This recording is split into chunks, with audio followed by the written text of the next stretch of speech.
All right, everybody, welcome to Contractor Sales Academy podcast. Before Steve, Derek, and I dig in today, I want to let you guys know about a free resource we have, a guide to help you really spot a truly cheap prospect before they ever waste your time.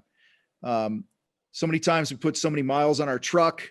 We're chasing people who are never going to be our client.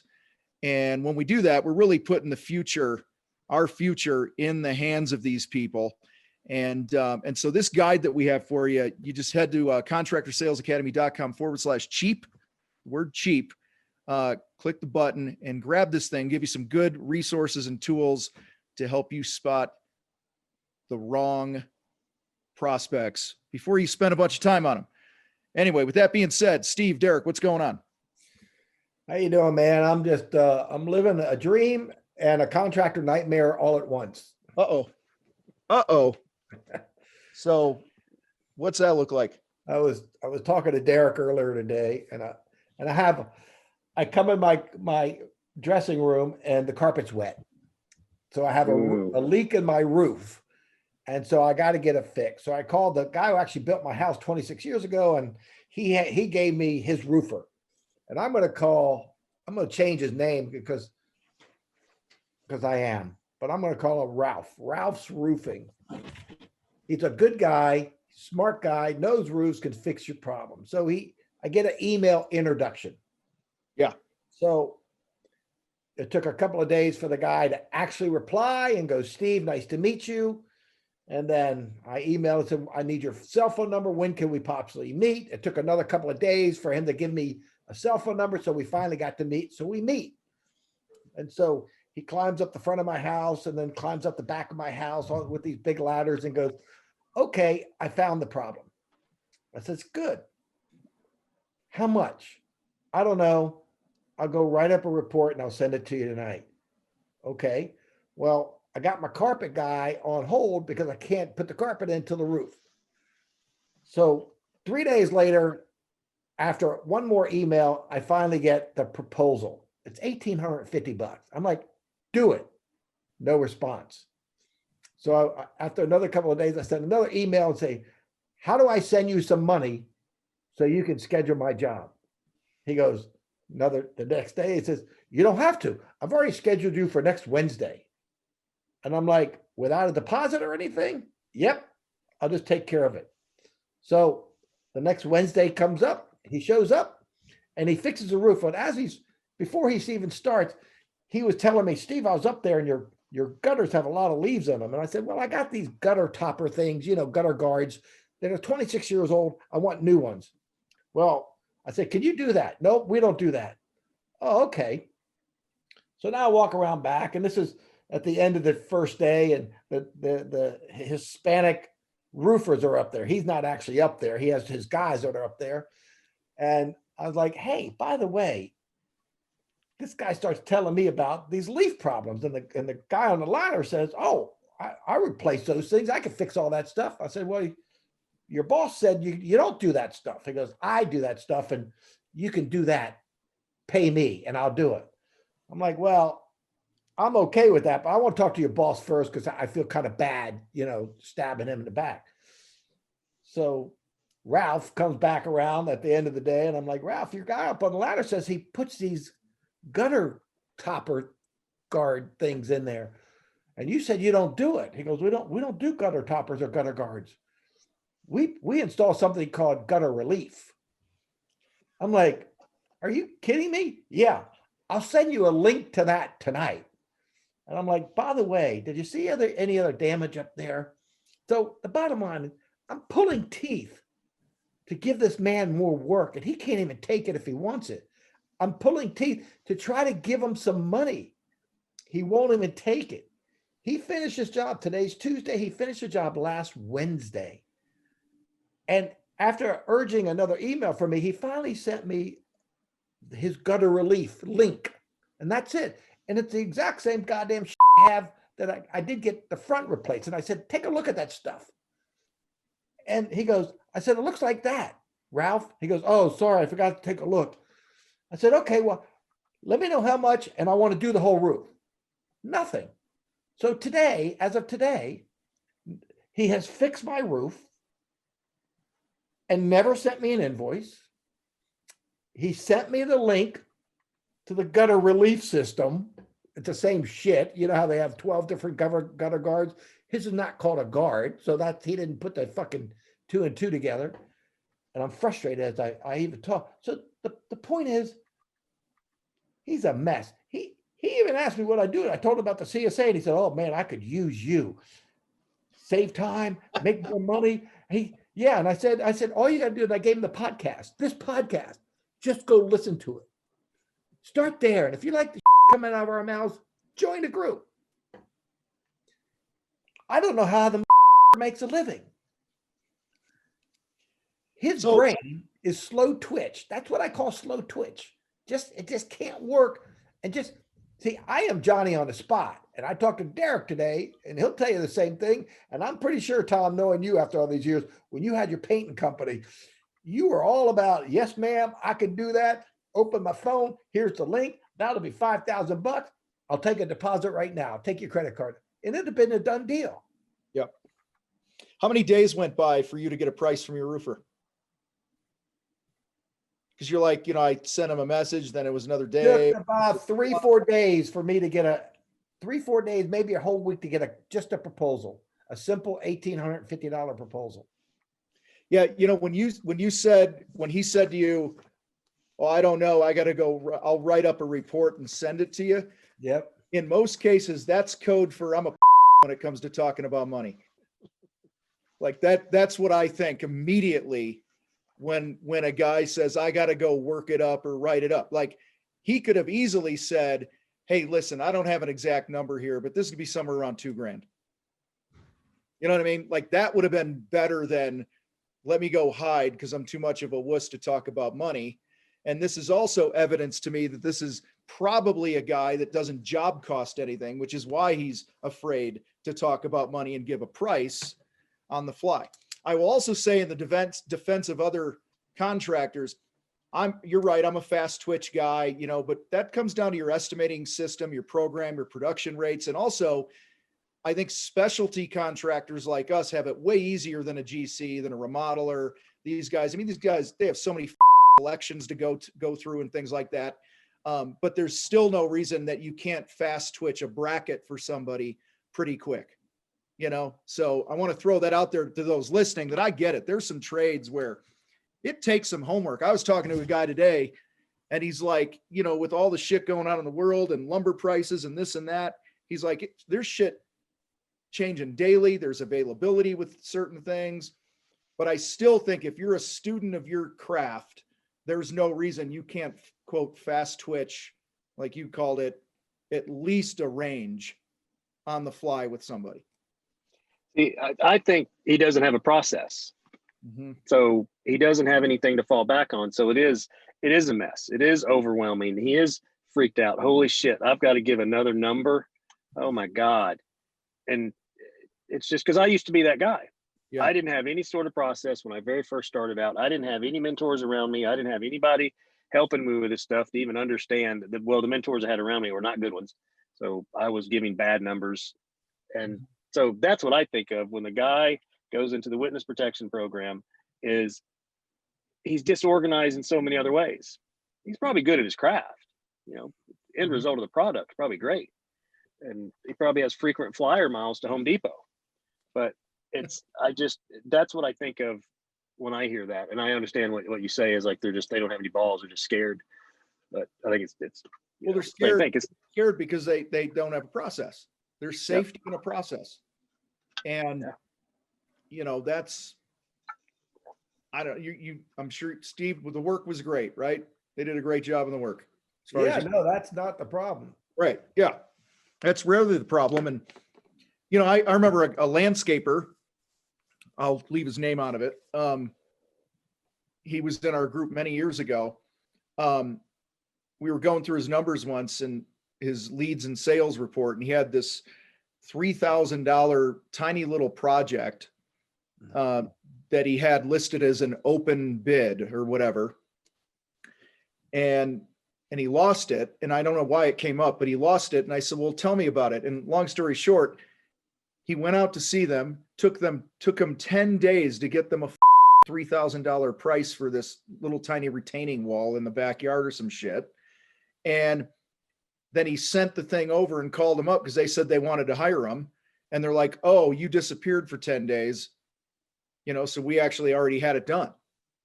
Somebody else. And I think they paid $6 or $8 grand for company. So it's like, I can't imagine putting a dollar amount in the amount of money contractors as a whole lose every month because we drag our feet on this shit. You know what I mean? Well, you just said more than what I think you even know you said. This guy, besides not submitting a bid for 10 days, his bid was only $3 grand. Mm-hmm. And he lost it to a guy who was $8 grand.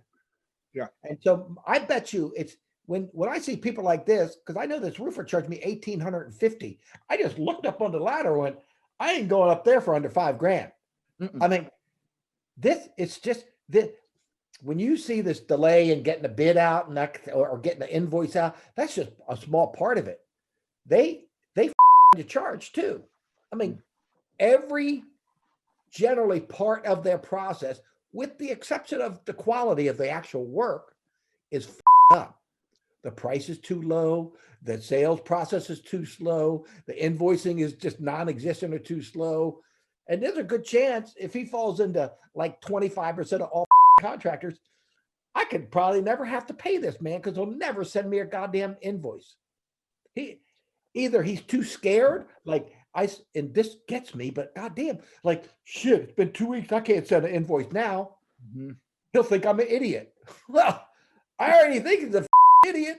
and I got his money and I want to give him his money and I can't. At least he could be an idiot with some money. Way better. And the thing is, he knew, because I said, because I'm not a very good consumer. Like, if you come to my house, Tom, Mm-hmm. if you want to paint my house, say, Tom, you know what? I like you. I trust you. I don't know why, but I do. So just be fair to me. Give me your number and you're going to be the man. Mm-hmm. Because I'm not purchasing anything based on price. Yeah. I am purchasing it based on the referral. And the guy was a nice guy and he knew what he was talking about. And he came running out with a pickup truck full of all kinds of ladders and climbed up on my roof twice. I'm like, don't you charge a consultation fee? Nope. Damn. Now I realize he doesn't even charge for the Well, work. there's a Neil who used to have his remodeling business. I forget which trade it was, but one of his trades didn't invoice him for 9 months and then came to him going, hey, where's my money? And Neil's like, no invoice, no money, dude. Like, there was one job that was over a year old. He tried to get paid on and Neil said, no, you're it was like $800 or something. He's like, no, it's been over a year. You didn't invoice me. That money's gone. See you later. Not my problem. Like, I don't know. I don't want to go off on the whole payment terms thing here, but Steve, didn't you have, you had your house painted a million years ago, you were telling me, and, Yeah. and the painter said to you, yeah, here's this. And you said, how long is it going to last? And whatever he said, and he says, but there's this new product out, and I think it was Sherwin-Williams Duration, if I recall. And it was going to extend, he could extend the warranty and all this other stuff. And you said to the guy, and what was your original bid was like 40 grand or some shit like that to paint the house. It was $25,000 to paint the outside of the house with cheap ass paint. And he wanted 400 more bucks because my family's painters, and they said, make sure you use Duration. So I said, God, use Duration. He goes, well, he said to you, he goes, but Steve, that's expensive. Yeah, he said, he goes, that shit's expensive. I say, how much more money? He goes, you're going to have to pay another $400. I'm like, do it. Mm-hmm. I'm paying you basically of the $25,000, I'm paying you $24,000 to paint my house. Because the goddamn paint's only $1 grand. Just put the good shit on the wall and stop spending my money the way you want to spend it. This could be a 3-hour goddamn podcast right now because I'm fired up. I'm thinking of all the shit that I want to say. And it's like this, yeah. How many times? He's like, hey, the CSA, I'm all over that shit. I need your help, Steve. Yeah, listen to this podcast. And I can guarantee you, he's never listened to one podcast. He's just going to live this shitty life.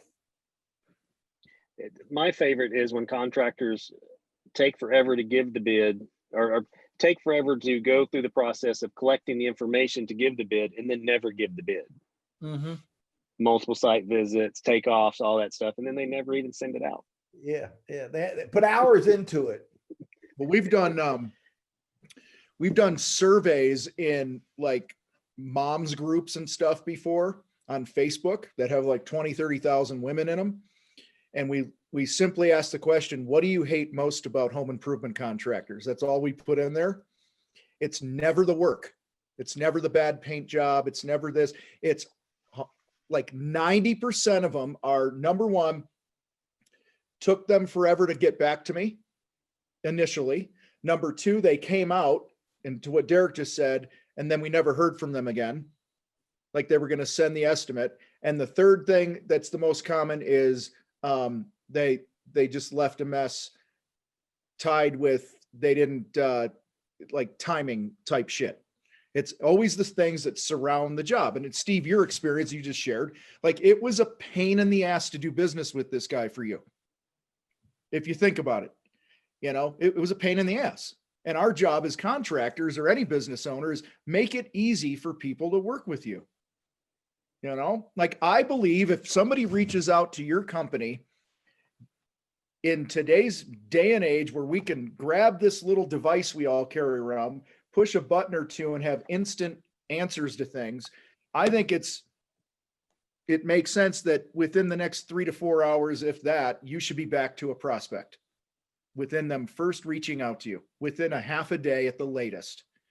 And I tell that to guys who are like, there's no way I could do that. I said, well, that's what people expect. You know, they go on Netflix and they get what they want on demand. You know, you open this little box up that we have and food shows up at your house with DoorDash and all that. We're conditioned to want easy, you know? And I think shit, if this roofer guy, if Wreck-It Ralph was, you know, Johnny on the spot with communication, he'd probably sell another 50% of what he does already. He'd probably sell in a year if he just responded quickly. So I don't know. It all starts with the process. It all starts just like our sales process. Just having that to pre-qualify the customer is huge. I get so excited sometimes when I realize that when a customer asks me something, I can answer it for them. If they need a price and I'm ready to bracket, I can do it. I'm prepared. And then when I need to send them a link to send me the photos, I have it right there in a nice little place on my phone. I can send it right over to them. And how I collect deposits, like just how I go through, and I do it so many times and I've kept it so simple. It's just like, I can't believe I even do this. I'm not even sure how well, I'll tell you how I started doing it. Started hanging out with guys like you. I'm just Seeing laughing. what you guys were doing. Eric twice on this podcast has said, we just got to have a process. And this has come from the guy when we met him, like fucking everything. That's it, dude. Well, you know, I'm going to say something. We can edit it out if you don't like it, but this is what I'm thinking. When on my phone, when they leave messages, Steve, I got a problem and I'm getting 3 quotes and I need to get a quote from you. Or they say like, I need you just to run by my house and come out and take a look. I'm not going to send you pictures. I laugh to myself and I go, you have no idea what you're up against here, because I have a process, and that is so far opposite of my process to be one of 38 bids or to just run out there for free. It ain't going to happen, to the point where I chuckle out loud and go, wait a minute. I call him back and say, okay, sorry, ma'am, this is how it's going down. I don't say it like that. And you got to understand, when I talk to my podcast world or webinar world, I just be direct. I'm sweet on the phone to them, but the last goddamn thing I'm going to do is step outside of my process to get shit done.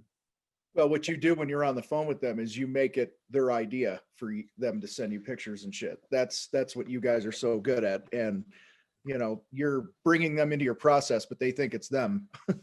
So well, here's the thing too. We've been doing this. How many times have you gotten a call And the very first thing out of the customer's mouth is, do you give free estimates? Yeah. Literally. But what's changing though is, we've been doing Shinfu for 6-7 years now, and customers are really quick to say, can I send you pictures?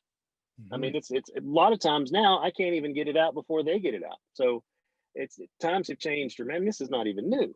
So for the people that aren't actually, the contractors that are listening to this and are not receiving pictures or even in that realm of how that may even possibly work, you're screwing yourself, because things are going light speed now. I mean, the shit that we used to do, some of it's still there. So the principles are still there, but it's changed so dramatically how customers communicate. I mean, if you're not doing something now, you're just getting left behind. Yeah. Well, it's like the whole, I'm not even gonna bring it up because it's another tangent. There's a difference between you getting left behind and you leaving your own ass behind. And that's what Ralph the Roofer's doing. He's leaving his own self behind. He should not be in business if that's how he's going to run a business. Yeah. And listen, there's things we've all done through the years where we've been leaving ourselves behind, so when we're ripping on Ralph here, it's not without us having looked in the mirror through the years too, so but damn, I mean, it's hard enough to succeed in business and shit like that, right? So without shooting yourself in the foot every day, just avoid friendly fire. That's really what this is about, right? Avoid friendly fire. Well, I mean, when Tom, I coached high school football for years, I mean, that was the weekly speech, guys. If we just avoid friendly fire, like, hey, let's everybody be eligible this week. Let's start with that. Okay. And then let's not tell the official to off when he calls you for holding. Like, let's just stop that shit, and we'd probably, win a game now and then. So you crack me. It's even worse than friendly fire. It's like literally, it's self-inflicted. Yeah. It's like you shoot your own damn self in the foot. It's like, oh, there's a thing called a claymore mine. It's a landmine you put in the ground, and it's got a little curve to it, and it literally says, Steve, on one side, this side towards enemy. and it's raised so you can feel which side has it when it's dark, so you know which way to point the thing. See, what's happening is a lot of guys like Ralph out there, they're setting up the claymore mine and they're ignoring the warning, this side towards enemy, and they're blowing it back in their own face. So yeah. Derek, I knew we were going to get into the Claymore mines today. It was only a matter of time. They call that, in the Marine Corps, they call that, you got to idiot proof it, right? That's why they put this side. So for the average contractor, listen to this, how can you idiot proof your business? Return fucking calls, get people a number, get out of your own way, have a process, all the things we've been talking about here. Idiot proof your business. My grandfather, when I first got in business 24 plus years ago, he told me, he said, son, all you got to do is return your phone calls and just do what you say you're going to do. Like that, just the simplest of principles. And man, have I learned a lot, but it really is just that, return your call as fast as you possibly can.